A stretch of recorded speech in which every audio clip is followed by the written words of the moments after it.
saya ngebuang rokok kayak gini. Masih inget banget. Cek, saya ngerokok aja gini. Gak mikir ada apa-apa, kayak gini aja. Fajar ngeliat.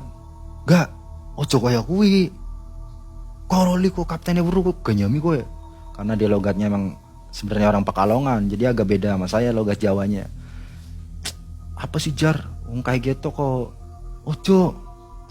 Kowe ojo doyan ke laut bol. Gituin sama si Fajar. Itu saya sempat ya elah kayak gitu doang. Fajar ya kesel lah dia. Fajar itu turun.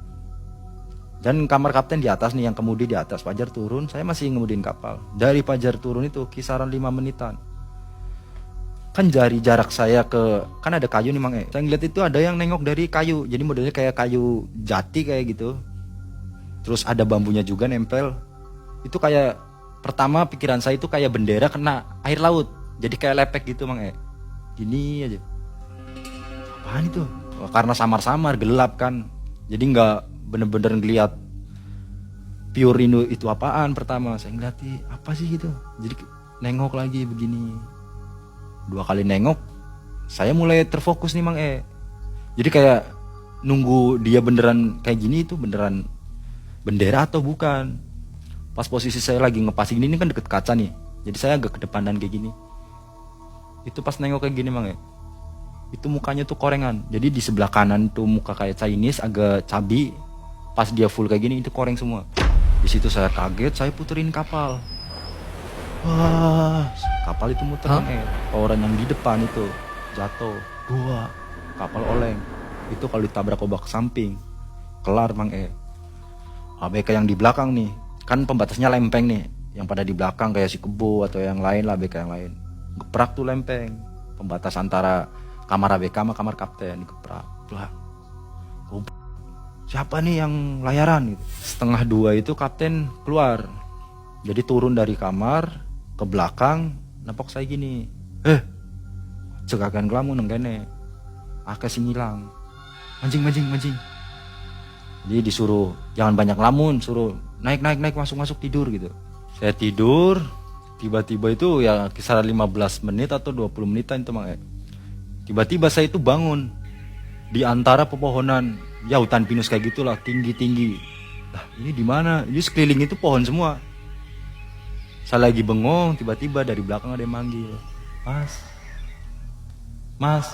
Belum sempat saya noleh, panggilan ketiga megang tangan saya. Mas, lagi ngapain di sini? Seperti nyata ya? Nyata, dan saya sadar kalau saya kan tidur di kapal. Saya nanya ke dia juga kayak gitu.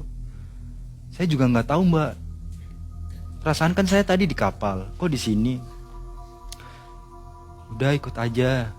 Sosok ceweknya seperti apa? Sosok ceweknya itu cantik, cabi, pakai kemben, dan kayak apa ya, kalau orang lahiran itu apa kayak namanya, kain kayak gitu loh, kain batik gitu kalau orang mau lahiran.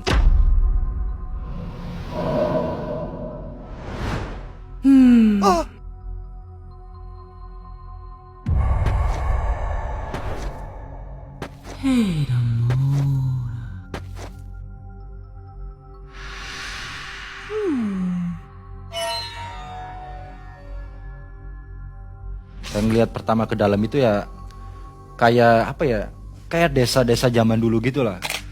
Jalan ngikutin dia. Jadi ini yang pertama lihat saya itu di sebelah kiri itu ada rumah panggung tuh panjang. Sama ada nenek-nenek sama anak kecil telanjang baju, ada 2. Terus salah satunya itu ada yang make kayak kalung hitam tuh mah di tengah-tengahnya kotak begitu loh, hitam kotak. Besoknya saya ngomong Pak Dep, ngebuang abu rokok ke patung Dekuan In. Kedua saya masak nasi goreng di Kalimantan. Wah, dibacotin loh segala macem gitu. Saya nerima. Saya sempat ngomong juga, yaudah Cap, saya balikin duit 4 juta, anterin saya ke Jakarta. Udah saya kerja dari kemarin gak usah dibayar, gak apa-apa. Gak bisa, emang gampang, ini Kalimantan. Perjalanannya ke Jakarta berapa buat nganterin kamu doang. Ngambil yang lain, Sol itu ngangkat jangkar Mang Dia turun, ngangkat jangkar ke pulau tersebut Mang Bedanya pas kita datang pertama kapal rame kan kayak pasar malam, keduanya kapal kita doang. Kapten ini kan buka baju, pakai kolor nih.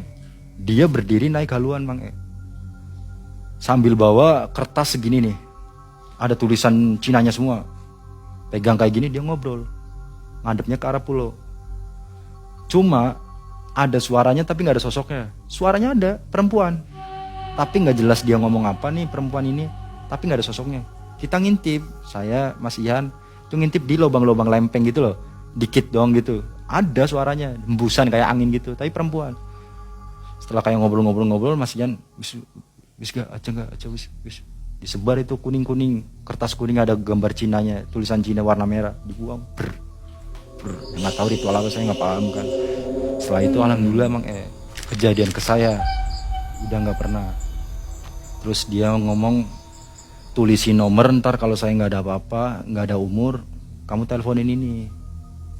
Apaan sih Twin, jangan ngomong kayak gitu. Terus saya tidak kuat, enggak.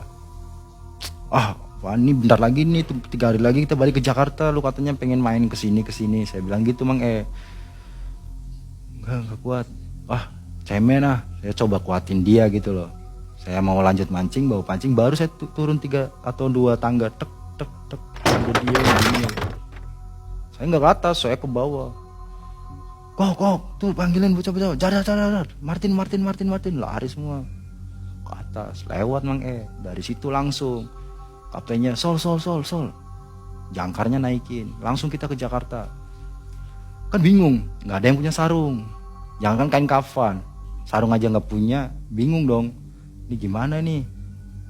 Si almarhum udah bawa. Saya ikut ngangkat juga kan, di situ ngangkat, badannya kan gede, bengkak kayak gajah gitu, kaki gajah cuma sebadan.